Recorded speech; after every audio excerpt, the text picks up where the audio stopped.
Boa noite, amigos do grupo Espírita Virtual Caminho de Luz. Estamos neste momento iniciando mais um estudo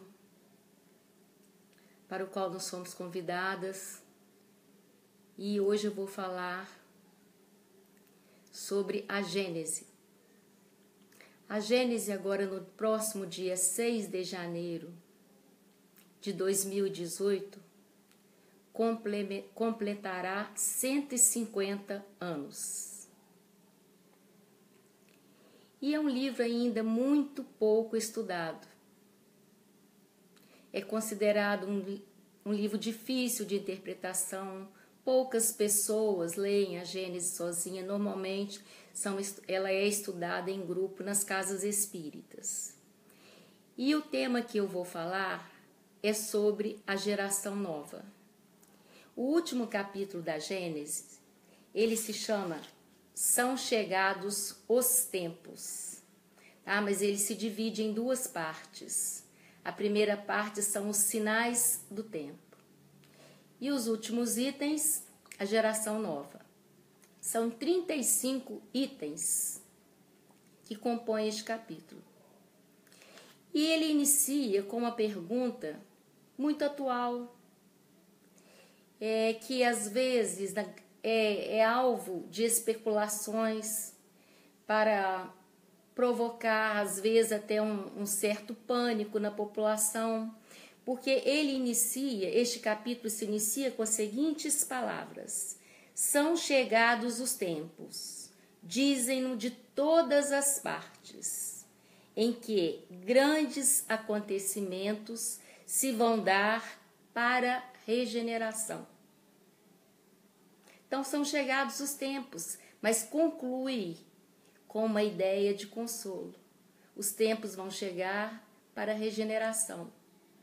E se for agora, nessa nossa atual e presente reencarnação, que a gente participe de uma forma ativa, porque a regeneração não é um processo individual. Muito pelo contrário, ela é um processo coletivo. Nós iniciamos as nossas melhoras, as nossas conquistas dentro de nós, no plano individual. Mas essas atitudes, essas conquistas, começam a ser vivenciadas dentro do nosso lar, a nossa primeira escola. E dentro do nosso lar está a grande oportunidade de demonstrarmos que já não estamos tropeçando mais nas grandes nem nas pequenas pedras. Ali nós temos toda aquela oportunidade de alavancar pela exemplificação, pela conversa, pela atitude, pelo comportamento e principalmente pelas nossas escolhas. Quando os nossos filhos, nossos netos, que já é o meu caso, chegam e me encontram lendo um livro espírita, elas indagam. Vovó, você tem palestra? Então nós já vamos formando uma mentalidade, uma ideia de que o nosso tempo não é exclusivo para lazer, que nós não estamos aqui na presente encarnação de passagem para sermos um zero à esquerda. Viemos com uma missão, todos nós. Quando Paulo teve a sua queda do cavalo, que ele entendeu que a sua missão não tinha sido todos os louros que ele havia conquistado, todo o destaque que ele teve dentro das sinagogas, como um exímio doutor da lei, muito bem formado. Quando ele teve a sua primeira visão a nível espiritual, ele ficou sem saber, ele ficou cego, cegueira espiritual. E quando foi indagado a ele, que faço agora para Jesus? A resposta foi sucinta: procure Ananias. Então nós vemos que o destino de qualquer pessoa, seja ao nível hierárquico que ele esteja, o destino de qualquer pessoa está na humanidade, está em uma mão humana que acolha, que socorra. E o interessante é que este capítulo aqui nas gerações da geração nova, que vai falar das nossas opções de trabalho, que vai falar da nossa responsabilidade. Porque nós só teremos fidelidade a Jesus, só teremos fidelidade à nossa função de divulgadora, a nossa função na casa espírita, o trabalho que for. Né? Não existe trabalho mais importante, um mais importante do que o outro. Todo o trabalho é importante, desde que ele ilumine caminhos, na menor tarefa que eu esteja. E quando nós estamos nos preparando para isso, nós temos que ter consciência desta responsabilidade no trabalho que vamos executar. Porque nós não estamos apenas trabalhando a nível terrestre, nós estamos também envolvendo a movimentação do mundo espiritual. Neste capítulo da Gênesis, tem um pedaço, um parágrafo, que eu gostaria de ler com as palavras que Kardec colocou, que é no item 9. Ele diz assim: uma coisa que vos parecerá estranhável, mas que por isso não deixa de ser rigorosa verdade, é que o mundo dos espíritos, mundo que vos rodeia. Eu gosto de prestar muita atenção nas palavras de Kardec, né? Porque a gente às vezes imagina o plano espiritual como uma coisa distante de nós. Mas ele coloca aqui, o mundo que vos rodeia. Então nós estamos em torno. Tudo que nós vivenciamos no nosso dia a dia, as mínimas tarefas que executamos, nós estamos ao lado de espíritos, né? Que podem interferir nessa tarefa, tanto para o bem quanto para o mal, porque eles estão ao nosso redor, como está aqui na Gênesis, né? Mundo que vos rodeia. Olha, vou voltar um pedacinho. É que o mundo dos espíritos, mundo que vos rodeia, experimenta o contra-choque de todas as comoções que abalam o mundo dos encarnados. Então, o que nós estamos vendo isso? Que nós temos uma responsabilidade com os nossos irmãos também do plano espiritual, né? Porque eles experimentam esse contra-choque.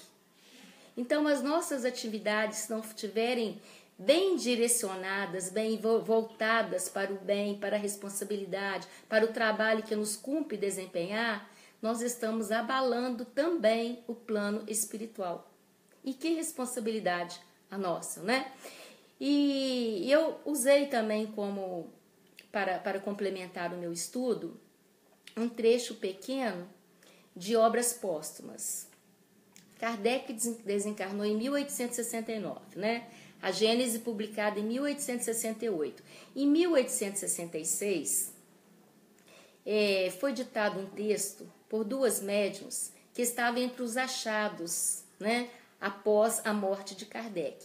E estes textos, que ainda não haviam sido publicados, eles foram compilados, foram encontrados tanto na casa de Kardec, com amigos de Kardec, né, que ele tinha confiado alguns para leitura, foram encontrados também na Sociedade Espírita Parisiense. Então, esses trechos foram compilados e foram, né, publicados após a morte de Kardec, num livro chamado, que nós espíritas estamos acostumados a manusear, que é o Obras Póstumas. E ele tem aqui um parágrafo também, e que mostra para nós a razão da doutrina espírita. É pura razão. Porque não importa a época em que foram sendo conceituados todos estes princípios. O que nós conseguimos perceber é que eles são totalmente encaixáveis, né? Eles têm uma coerência incrível. Então, olha, Kardec recebeu esse texto de duas senhoras que não se identificaram, somente como senhoras M e T, e está num capítulo que se chama Regeneração da Humanidade, né? Tem tudo a ver com a geração nova. A regeneração, uma nova geração que está se regenerando para cumprir os desígnios todos que nós temos que cumprir para a época em que nós estamos vivendo. Ele diz assim, a médium, né, que psicografou diz assim: com referência a essa emigração de espíritos, ninguém pretenda que todos os espíritos retardatários serão expulsos da terra e relegados para mundos inferiores. Muitos, ao contrário, aí hão de voltar, porque muitos cederão ao império das circunstâncias e do exemplo. Entra nós de novo no exemplo, né? O que nós estamos levando para a casa espírita? Que desculpa nós estamos dando para não cooperarmos com a nossa casa espírita, para nós não cooperarmos com o nosso próximo, porque nós sabemos que a humanidade só se redime através da própria humanidade. Somos canais, né, de ligação, de interligação. Continuando, muitos, ao contrário, aí hão de voltar, porque muitos cederão ao império das circunstâncias e do exemplo. Neles, a casca está mais estragada do que o cerne. Então, a crítica, às vezes ferina, a pessoas que não estão atuando como nós gostaríamos que elas estivessem atuando dentro da doutrina espírita. Nós temos que saber, né, como está a casca, como está o cerne, o que o nosso exemplo vai levar, o que atitudes, né, o que nós estamos oportunizando para essas pessoas, né? Ou se nós estamos inibindo, às vezes querendo, né, ser o foco da atenção principal, nós podemos inibir outras pessoas, enquanto que o trabalho é imenso na seara. Nós vemos nos primórdios, quando Jesus resolveu formar a sua equipe de trabalho, ele primeiro vai a André e Pedro. Quem eram? Que expressão eles tinham à época de Jesus? Eles tinham a expressão do amor verdadeiro, da simplicidade, que eram as características e as qualidades que Jesus precisava para iniciar a grande transição planetária. Porque nós estamos jogando tudo ao século XX, ao século XXI. Mas quem veio trazer essa grande revolução para nós foi Jesus Cristo.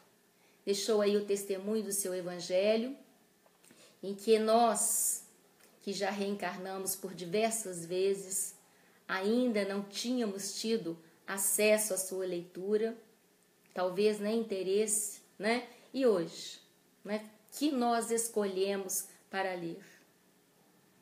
Quando a gente pensa num livro, quem tem hábito de leitura, pensa assim, o livro, ele se interage muito conosco. Ele é o nosso grande amigo de todas as horas. Ele abre a nossa razão para que o nosso sentimento seja desperto. Porque sem a razão, sem o raciocínio, nós não vamos conseguir despertar os nossos sentimentos. É fundamental o conhecimento. A Luciana hoje colocou no grupo espíritas, instruí-vos, né? E vamos completar, espírita, servir. Porque se nós não servirmos, nós estamos apenas fazendo do conhecimento, né? Isso nós vamos ter no Google, nós vamos ter no nas redes sociais, nós vamos ter no nosso WhatsApp, grandes provérbios, belas palavras, elas fazem bem. Tanto que tem texto que a gente às vezes olha, né? É muito comprido, é muito normal as pessoas deletarem. Mas se elas estiverem vivendo uma crise consciencial, a gente busca a boa leitura. Agora, quando a gente começa a buscar, a gente vai criar um relacionamento com o ato de ler e principalmente quando a gente lê a obra espírita. Como que a gente devagarinho vai deixando os best-sellers que são, né, que estão aí na mídia, nós vamos deixando eles porque a gente fala, meu tempo, né, que eu quero ocupar de uma maneira tão boa, nós vamos privilegiar a leitura espírita, porque nós temos excelentes obras, excelentes autores, né? E aqui eu estou, por enquanto, só no Kardec, mas eu vou buscar alguma coisa ali também por causa dessa coerência de ideias. Mais um pedacinho desse parágrafo que nós estamos dizendo sobre a casca e o cerne, né? Uma vez subtraídos à influência da matéria e dos prejuízos do mundo corporal, eles, em sua maioria, verão as coisas de maneira inteiramente diversa do que as viam quando vivos. Então, nós percebemos que a matéria é um auto-influenciador. Enquanto nós estamos aqui revestidos dessa matéria, tendo que atender às suas necessidades, que são imensas, né? Principalmente com os apelos consumistas do dia de hoje, enquanto a gente se vê, né, a população, de um modo geral, está envolvida com a prática de atender aos impositivos da matéria. Mas quando se descobrir que atender aos impositivos da vida espiritual, aí nós conseguiremos, né, ter uma tendência, o nosso pêndulo vai sempre para o lado do bem.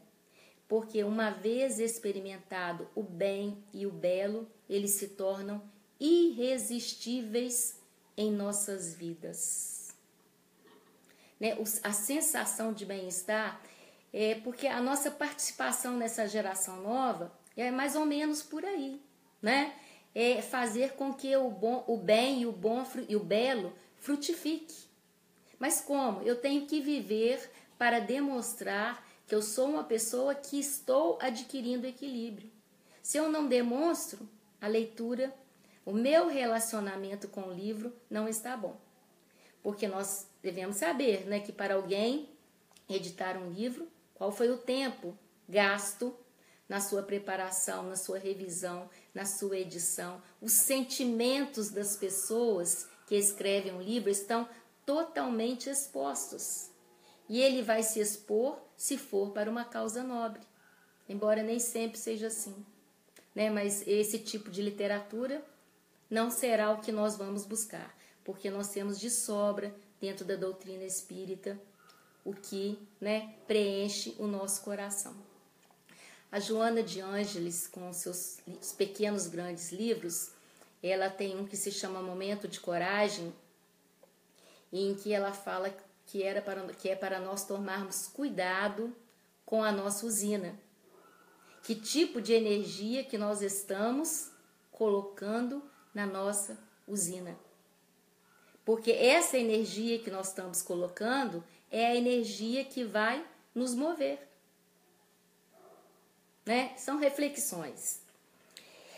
E esses espíritos que terão oportunidade, né, de fazer uma releitura das suas últimas encarnações no plano espiritual, para ajudá-los, que eles terão? As nossas preces, as nossas palestras, as nossas atividades na casa espíritas, onde acontece o melhor acolhimento daqueles que já partiram. Eles se sentem bem quando são acolhidos numa casa espírita e se tornam frequentadores mais habituais do que nós somos. Eu estou me lembrando aqui que eu assisti uma palestra na semana passada e duas pessoas que frequentavam uma casa espírita estavam conversando sobre as atividades para o próximo ano, fazendo um planejamento para a casa espírita. Quando alguém, estavam os dois somente na casa, não era dia de atividade normal, quando eles foram interrompidos por alguém que chegou à porta, bastante silêncio, bastante constrangido, e eles receberam a pessoa. Então ele disse o seguinte: olha, eu não sou um necessitado, eu estou necessitado. Eu sou pedreiro, autônomo, não pago o INSS. E, portanto, estou doente, não podendo trabalhar e sem receber nada. E aos poucos, né, foram acabando os nossos mantimentos, os nossos suprimentos em casa. e hoje os meus filhos pediram, por favor, alguma coisa para comer. E eu peguei o meu carro e saí e disse para eles que ia ao mercado comprar algumas coisas. E ali está o meu carro, né? Quando eles olharam, viram que era uma estrutura de um carro, que não tinha quase lataria mais. Eram muitas massas, né? Que estava muito danificado, e aquele carro era para ele um instrumento de trabalho. Já que ele era pintor, ele precisava de carregar escada, tintas, lixas, materiais, né? Então ele diz, eu não sou necessitado, agora por minhas condições físicas eu estou necessitado. E eles olharam e não acharam nada na casa espírita para doar. Então ligaram para a pessoa responsável pela cesta básica e pediram se ela poderia providenciar para levar lá na casa espírita uma cesta básica. E a pessoa foi ao mercado e comprou uma cesta básica desta que vem pronta. Só que chegando à casa espírita, ela retirou a embalagem da cesta básica, estava com algumas sacolinhas do mercado na mão e colocou, né, cada produto numa sacolinha. Porque já que ele tinha dito para a família que fora ao mercado, né, para dar dignidade naquele momento, aquela situação difícil, em que ele se sentia humilhado de pedir, já que ele nunca havia feito isso na vida, nem necessitara. Então, aquela casa espírita deu para ele o material, mas deu com dignidade. Isso que está aí é uma geração nova, é uma atitude positiva, é uma postura de quem se preocupa apenas com a parte material. Mas ali, né, estavam os sentimentos da pessoa aflorando. Ele ali sentia, né, que ele estava totalmente impossibilitado. Então, essas são as atitudes de uma geração nova. Não vamos pensar que o mundo está crivado pela desesperança. Desde que se iniciaram os jornais, né, os canais voltados para o jornalismo 24 horas, o que mais se procura são as notícias desestimuladoras, as atitudes negativas, porque tem um perfil, né, de assistente, da Ibope, da assistência, da audiência. Então, esses jornais 24 horas colocaram à caça os jornalistas as notícias ruins. Então, isso faz essa máscara de que nós estamos vivendo a época da regeneração, mas que ela se dará somente à custa de grandes sofrimentos. E outra coisa que aqui fala nessa geração nova e nos sinais do tempo, que é o capítulo todo, que essas reformas, essa regeneração não se dará por cataclismas, desgraças, tempestades físicas, porque não é o mundo material que está regenerando. Quem está regenerando é a nossa memória fluídica moral. Nós que precisamos de passar valores, né? A ética moral, também como diz a Joana de Anjos, nós precisamos de passar, mas passar vivenciando, não apenas falando. O Emmanuel tem um capítulo, não me lembro se é do Vinha de Luz, em que ele fala que nós pedimos muito ajuda ao plano espiritual quando nós estamos passando por situações difíceis. Quem não passou por isso na vida, né? Sabe o que é o momento? Então a gente recorre realmente aos nossos mentores, a Jesus, a quem nós acreditamos, né? Pedimos aquela ajuda, porque nós sabemos que a ajuda do plano espiritual é muito importante na nossa vida, é o verdadeiro acolhimento. E a gente consegue se equilibrar nessas situações. E então o Emmanuel diz que nós pedimos muito essa ajuda e que eles do lado de lá também nos pedem essa ajuda, né? Eles pedem mãos, eles pedem braços, eles pedem voz para nós socorrermos, para nós os ajudar a socorrer estas pessoas, né? Porque eles não têm estes braços, essa voz que nós temos. Então nós vamos ser o quê? Os mediadores desta ajuda fraterna. E para nós mediarmos essa ajuda fraterna, né, nós temos que aprender a vivenciar isso dentro de nós. Porque senão nós vamos colocar situações vazias para fora. O nosso retorno vai ser vazio, vai ser sem complemento, né? E então nós temos aqui na Gênesis agora no Obras Póstumas, concluindo que nós teremos que ajudá-los através da nossa oração para que eles trilhem o retorno ao nosso planeta.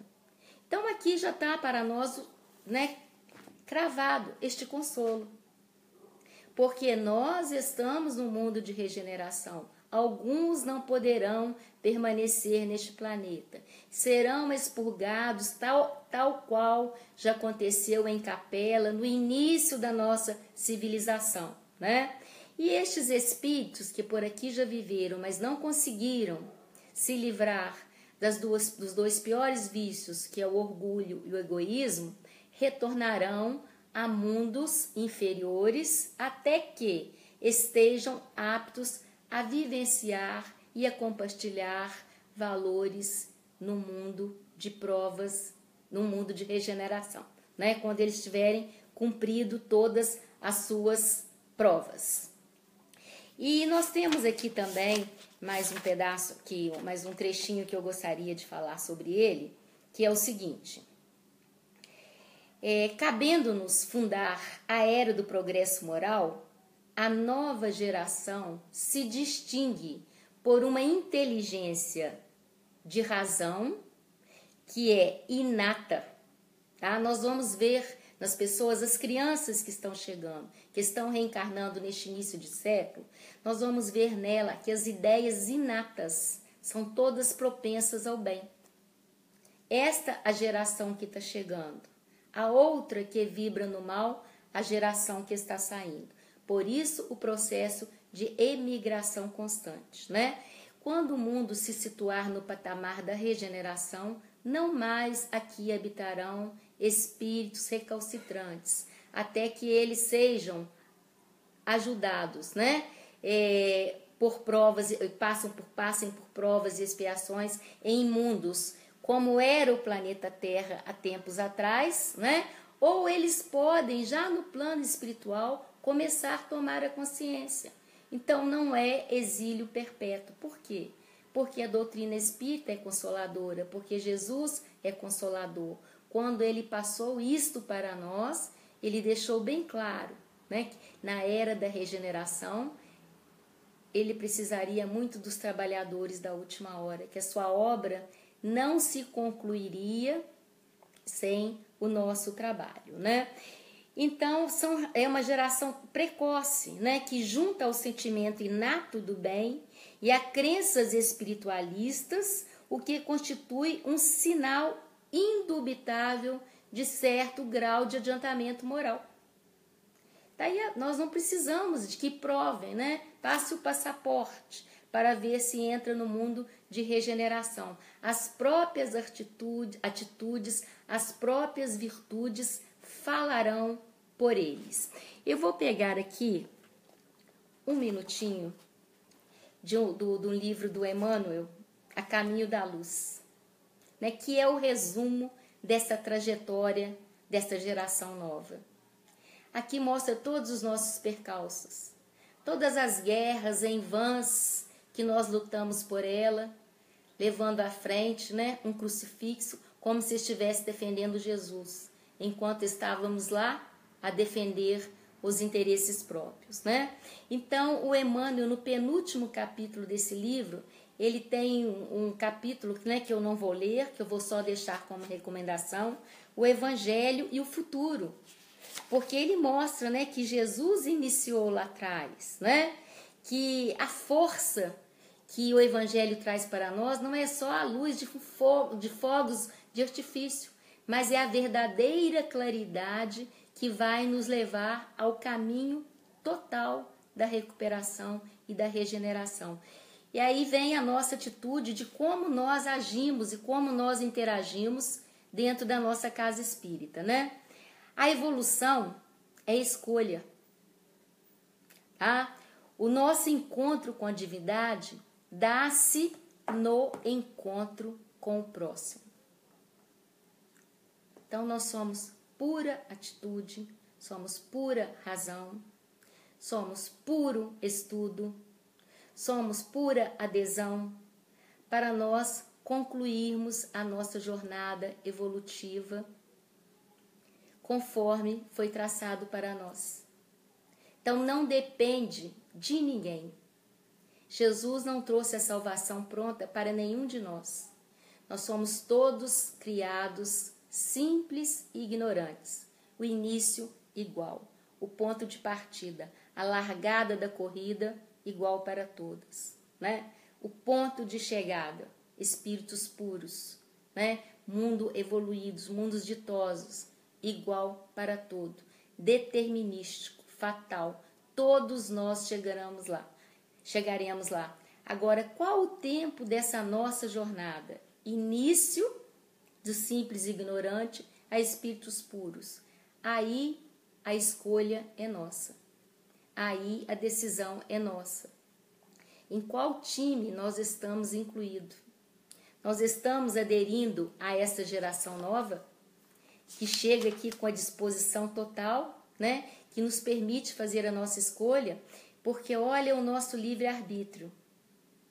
Quanto mais nós conhecermos, maior a responsabilidade de nossos atos. Quanto mais nós aprendermos, quanto mais nós vivenciarmos, maior a responsabilidade de nossos atos. Qual a vantagem disso? Porque nós não vamos gastar muito tempo entre o ignorante, simples ignorante, e o puro, né? Nós estamos sendo dinâmicos, proativos. Esta busca, essa conquista é que nós queremos chegar.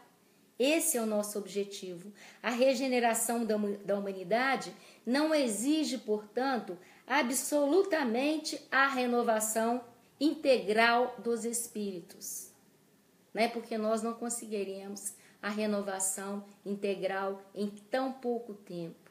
Mas ela exige a nossa participação, a nossa responsabilidade, a nossa fidelidade, né? O que nós estamos compartilhando, com quem nós estamos compartilhando, nós estamos escolhendo a volubilidade do mundo ou a imutabilidade do Cristo. Nós fomos criadas por um Pai que é onisciente. Se nós formos lá na questão número 13 do Livro dos Espíritos e olharmos os atributos da divindade, nós vamos ver ali o caráter da imutabilidade, e vamos ver, né, o atributo da imutabilidade, vamos ver o atributo da onisciência, porque às vezes nós estamos falando assim, mas a minha cruz está um tanto pesada, né? Eu estou olhando num foco muito restrito para mim. Deus, na sua onisciência, Ele sabe o que eu já posso ter e o que eu ainda não posso ter. Porque se a resposta que eu tenho não é a que eu espero, aí eu acho que eu não estou sendo salva. Nós temos que pensar nessa onisciência de Deus. E a sua imutabilidade. Nós estamos aqui todas as leis naturais que nós mal conseguimos interpretar algumas delas nas suas bases, né, mais primárias e preliminares, né? E então que nós temos que partir para o estudo, para nós termos consciência de que nós temos toda uma lei a reger a nossa vida.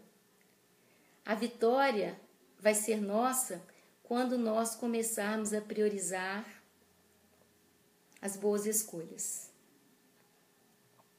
É um capítulo muito extenso, né, que a gente pode voltar a falar sobre ele, porque a gente vive uma época muito recheada ainda do materialismo e eles podem achar que essas tragédias, né, são os castigos, são os sinais do tempo, são os fins dos tempos, e nós sabemos que só vai ter o fim do tempo das falhas morais, do espírito não comprometido com a sua ascensão espiritual, com a sua evolução espiritual, para viver essa ética moral.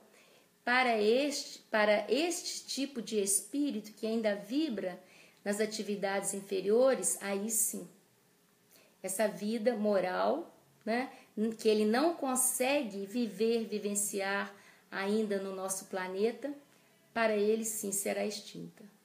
Mas não a matéria, não o planeta Terra. Este continuará na sua existência e passará por várias crises, como já passamos, e mostra ali o Emmanuel no caminho da luz, né? Vários outros períodos já vivemos, de várias tragédias, de coletivas, isso continuará existindo. E nós podemos observar, né, ao longo da história, que elas não atingiram o mundo de um modo geral, a todo o planeta Terra, que elas foram regionais, parciais, né? Tinha um motivo de ser naquele lugar. Isso tudo nós não sabemos prever, somente a onisciência de Jesus. Eu agradeço a vocês por essa oportunidade e por estes minutos que nós estivemos aqui conversando um pouquinho sobre a obra de Kardec, né? Porque aqui a gente sente segurança em não expressar opiniões e tentar trazer o estudo para as bases em que foram conversadas dentro do grupo e focadas. Boa noite a todos.